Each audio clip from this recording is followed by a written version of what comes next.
Everyone has dreams, no matter how big or small. However, dreams are more fragile than life itself.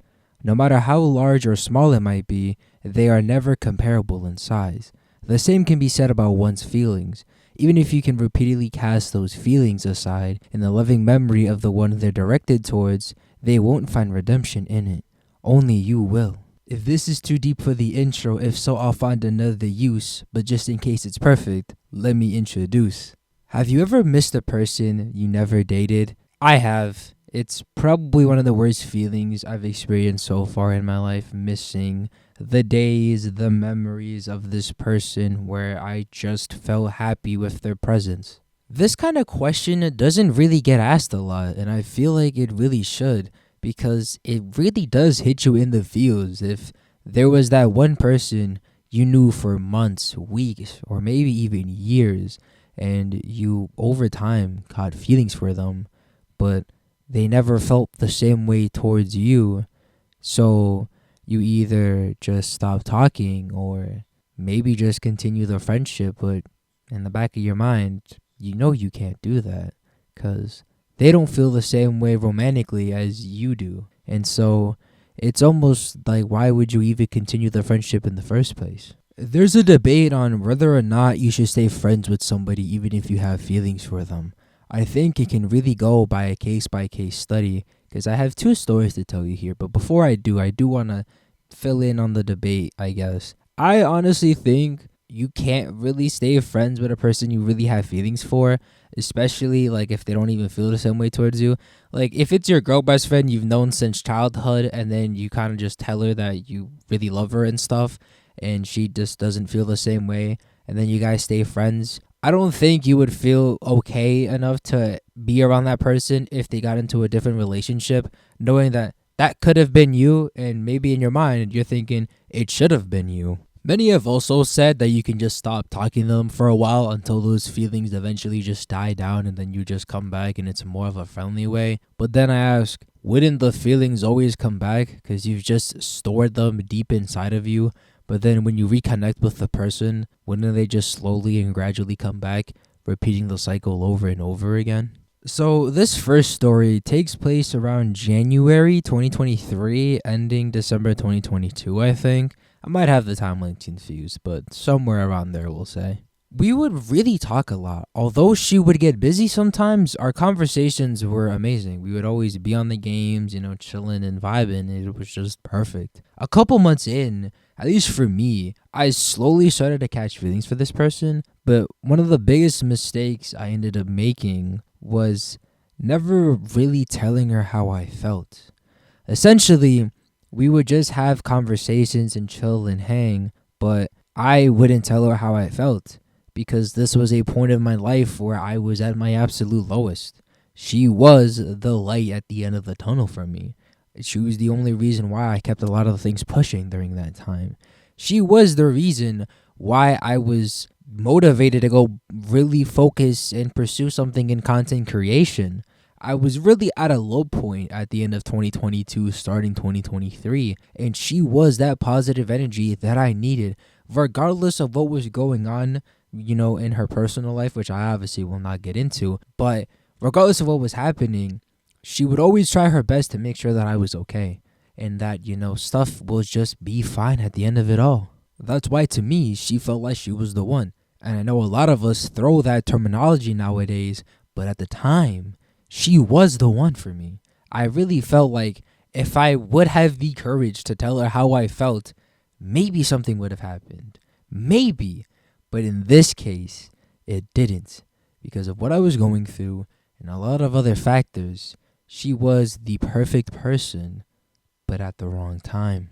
At the end of June of 2023 was the last time we've actually had a full-on conversation.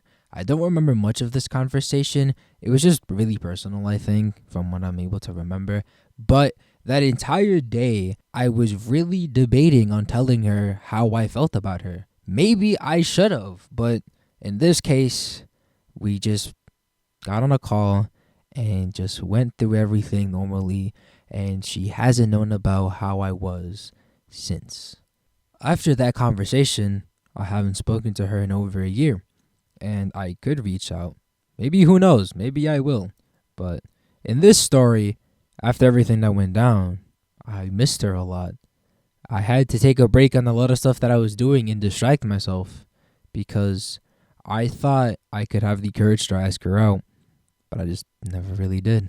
The second story happens over a year later. It's summer 2024, and a lot of it is similar to the first story. We were just talking, getting to know each other, playing games, chilling and vibing, and all the good stuff, basically. The only difference here is that I eventually did ask her out. She was my homegirl, and obviously I got friend zoned. Hence why I said there was a debate that a lot of people have on whether or not you should stay friends with someone you have feelings for. And in this case, we kind of just drifted apart, kind of like a fallout. Like, no bad or good terms here again.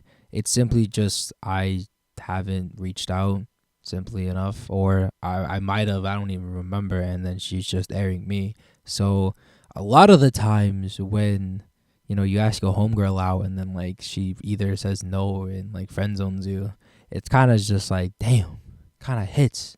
But then what hits even harder is the fact that you miss her. In both of these stories here, after we just stopped talking, I was missing them a lot. And not in like some like negative way where like, damn, I was like listening to 1-800 Biologic kind of stuff. It was more so like you miss the presence of the person, the vibes, the calls, the games. You miss everything. And so in these two instances, I just missed how happy I was when I was with them. Although the stories are a year apart, but they still hit hard because we ended up never being a thing. It was just simply, one of them was right girl, wrong time. The other one was just simply, she wasn't feeling me, and it was better to just drift apart than try to make some massive drama or whatever. So essentially, during these times in these stories, my world became empty without her. Some way, somehow, I'm probably the only one to do a Logic and J. Cole references in a single video. Some way, somehow. Only I could do some bullshit like that. Anyways, that's where both of these stories end. If, ever just felt like missing a person you never dated, let me know. I feel like I'm the only one, because when I asked a lot of my friends this kind of question, only a few were able to relate. And there's one quote that one of my friends gave me in specific that I kind of want to read because it essentially summarizes what the entirety of this video is and the question, hence the title. Have you ever missed a person you never dated? It's okay to have memories, and it's okay to miss someone you talk to. You just have to know how to live life without them. Also, the starting quote, I guess, that I read at the start, one of my friends gave me that. Shout out my homie. He's basically Socrates. This man is poetic. It's actually kind of crazy the amount of poems he has got in the archives, man. Beautiful poems. And I'm not the type to read poems like that. But if my homeboy is making a poem, best believe I'm there. But that is all I have for you today. If you are new to the channel, please consider subscribing. Hopefully I can get back to like somewhat daily posting, because it's 2025. Ain't nothing really going on at the moment. But if you are new, please subscribe, like the video if you did enjoy. 2025 will hopefully be a very good year. And yeah, hopefully I don't gotta pull another video ideas from the archives again. I'll see you guys in the next one. Peace.